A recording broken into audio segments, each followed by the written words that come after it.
भारतवर्ष के सौराष्ट्र देश में द्वापर युग की यह कहानी हुई है। सौराष्ट्र में उस समय भद्रश्रवा नाम के राजा थे। वे बड़े पराक्रमी राजा थे। 4 वेद, 6 शास्त्र, 18 पुराणों का उन्हें ज्ञान था। उनकी रानी का नाम सुरत चंद्रिका था। रानी दिखने में सुंदर और सुलक्षणा थी तथा पतिव्रता थी। उन दोनों को 7 पुत्र तथा उसके बाद एक कन्या का वरदान मिला था। कन्या का नाम श्यामबाला था। एक बार महालक्ष्मी जी के मन में आया कि जाकर उस राजा के राजप्रसाद में रहें। इससे राजा को दुगनी धन दौलत की प्राप्ति होगी और वह इस धन दौलत से अपनी प्रजा को और सुख दे पाएगा। गरीब के घर अगर रहे और उसे धन दौलत प्राप्त हो तो वह स्वार्थी की तरह केवल अपने ऊपर ही खर्च करेगा। यह सोचकर श्री महालक्ष्मी जी ने बूढ़ी ब्राह्मण स्त्री का रूप धारण किया। हाथ में लाठी लिए लाठी के सहारे रानी के द्वार तक पहुंचे। यद्यपि उन्होंने बूढ़ी औरत का रूप धारण किया था, पर उनके चेहरे पर देवी का तेज था। उन्हें देखते ही एक दासी सामने आई। उसने इनका नाम धाम, काम, धर्म पूछ डाला। वृद्ध ब्राह्मण का रूप धारित माता लक्ष्मी ने कहा, बालिके, मेरा नाम कमला है। मेरे पति का नाम भुवनेश है। हम द्वारिका में रहते हैं। तुम्हारी रानी पिछले जन्म में एक वैश्य की पत्नी थी। वह वैश्य गरीब था। दरिद्रता के कारण हर रोज घर में झगड़े होते थे तथा उसका पति रोज उसे मारता था। इन बातों से तंग आकर वह घर छोड़कर चली गई तथा वन जंगल में खाली पेट भटकने लगी। उसकी इस दुर्दशा पर मुझे दया आ गई। तब मैंने उसे सुख संपत्ति देने वाली श्री महालक्ष्मी जी की कथा सुनाई। मेरे कहने पर उसने श्री महालक्ष्मी का व्रत किया। श्री महालक्ष्मी प्रसन्न हुई। उसकी गरीबी दूर हुई। उसका घर संसार दौलत संतति संपत्ति से भर गया। बाद में पति पत्नी दोनों परलोक सिधारे। लक्ष्मी व्रत करने के कारण वे लक्ष्मी लोक में रहे। उन्होंने जितने साल महालक्ष्मी व्रत किया उतने 1000 साल उन्हें सुख भोग मिला। इस जन्म में उसका जन्म राजघराने में हुआ है, परंतु वह श्री महालक्ष्मी का व्रत करना भूल गई है। उसे यह याद दिलाने मैं यहाँ आई हूँ। बुढ़िया की बातें सुनकर दासी ने उन्हें प्रणाम किया तथा श्री महालक्ष्मी का व्रत किस तरह किया जाए इस बारे में पूछा। बुढ़िया रूप धारण किए हुए श्री महालक्ष्मी माता ने दासी को पूजा की विधि तथा महिमा बताई। इसके बाद वह दासी माता को प्रणाम कर रानी को बताने अंदर चली गई। राज वैभव में रहते हुए रानी को अपने ऐश्वर्य का बहुत घमंड हुआ था। संपत्ति तथा अधिकार की वजह से वो उन्मत्त सी हो गई थी। दासी द्वारा बताई गई बुढ़िया की बातें सुनकर वह आग बबूला होकर राजद्वार पर आकर बुढ़िया रूपी श्री महालक्ष्मी पर बरस पड़ी। उसे यह मालूम नहीं था कि श्री महालक्ष्मी माता बुढ़िया का रूप धारण किए हुए द्वार तक आई हैं, परंतु रानी का इस कदर रूखा बर्ताव तथा अपनी अनादर को देखकर माता ने वहां ठहरना ठीक न समझा। वे वहां से चल पड़ी। राह में उन्हें राजकुमारी श्यामबाला मिली। उन्होंने श्यामबाला को सारी बात बताई। श्यामबाला ने अपनी ओर से श्री महालक्ष्मी माता से क्षमा मांगी। माता को उस पर दया आ गई। उन्होंने श्यामबाला को श्री महालक्ष्मी व्रत के बारे में बताया। उस दिन अगहन मार्गशीर्ष माह का पहला गुरुवार था। श्यामबाला ने परम श्रद्धा से श्री महालक्ष्मी जी का व्रत रखा। फलस्वरूप राजा सिद्धेश्वर के सुपुत्र मालाधर से उसका विवाह हुआ। वह धन दौलत ऐश्वर्य वैभव से माला माल हो गई। पति के साथ ससुराल में आनंद से दिन बिताने लगी। इधर श्री महालक्ष्मी का रानी पर प्रकोप हुआ। फलस्वरूप राजा भद्रश्रवा का राज्य एवं राज कारोबार नष्ट हो गया। यहाँ तक कि खाने के लिए लाले पड़ गए। ऐसी हालत में एक दिन रानी ने राजा से निवेदन किया, हमारा दामाद इतना बड़ा राजा है, धनवान है, ऐश्वर्यशाली है, क्यों ना उसके पास जाएं, अपना हाल उसे बताएं, वह जरूर हमारी मदद करेगा। इस बात पर राजा भद्रश्रवा दामाद के पास रवाना हुए। राज्य में पहुंचकर एक तालाब के किनारे थोड़ी देर विश्राम लेने के लिए ठहरे।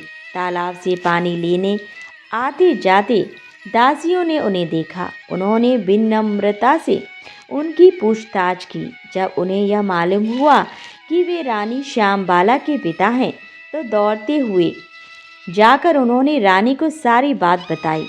रानी ने दासी के हाथ राज परिधान भेजकर बड़े ठाट से उनका स्वागत तथा आदर सत्कार किया, खान पान करवाया। जब वे लौटने लगे तो सोने की मोहरों से भरा घड़ा दिया। राजा भद्रश्रवा जब वापस लौटे तो उन्हें देखकर रानी सूरत चंद्रिका खुश हुई। उन्होंने सोने की मोहरें से भरे घड़े का मुंह खोल पर हाय भगवान, घड़े में धन के बदले कोयले मिले। यह सब श्री महालक्ष्मी के प्रकोप से हुआ। इस प्रकार दुर्दशा में और कई दिन बीत गए। इस बार रानी स्वयं अपनी कन्या के पास गई। वह दिन अगहन माह का अंतिम गुरुवार था। श्यामबाला ने श्री महालक्ष्मी का व्रत किया, पूजा की, अपनी माता से भी व्रत करवाया। इसके बाद रानी अपने घर आई। श्री महालक्ष्मी का व्रत रखने पर उसे फिर से अपना राजपाट, धन दौलत, ऐश्वर्य प्राप्त हुआ।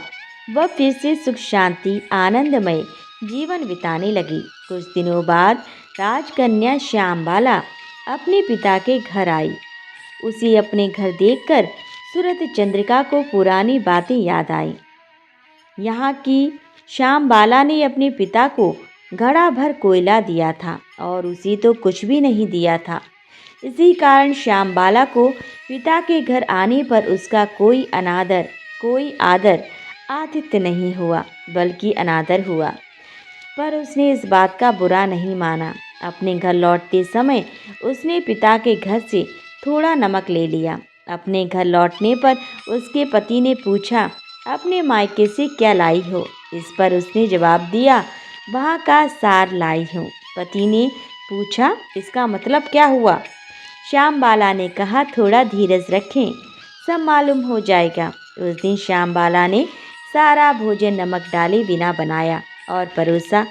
पति ने खाना चखा। सारा खाना नमक के बिना था, इसलिए स्वाद न आया। फिर श्यामबाला ने थाली में नमक डाला, इससे सारा भोजन स्वादिष्ट लगने लगा।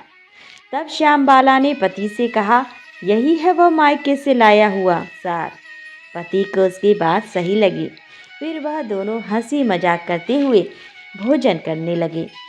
कहा गया है कि इस तरह जो कोई श्रद्धा भाव से श्री महालक्ष्मी जी की पूजा करे, उसे माता की कृपा प्राप्त होती है, सुख संपत्ति शांति प्राप्त होती है, सभी मनोकामनाएं पूरी होती हैं। परंतु यह सब प्राप्त होने पर माता की पूजा को भूलना नहीं चाहिए। हर गुरुवार को व्रत पाठ अवश्य करना चाहिए।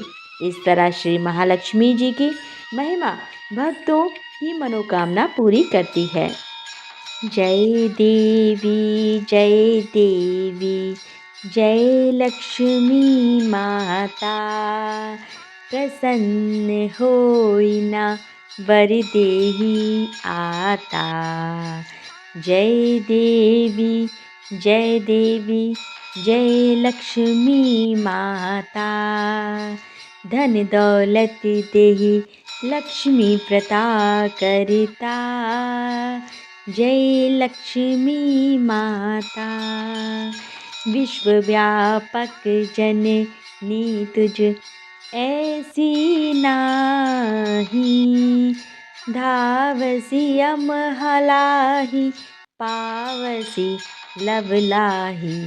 ओम जय लक्ष्मी माता, त्रिलोक्य धारिणी तू भक्ता लाभे सुख शांति, मैया लाभे सुख शांति। सर्व ही दुख सर्वती पलती, जय जय महालक्ष्मी।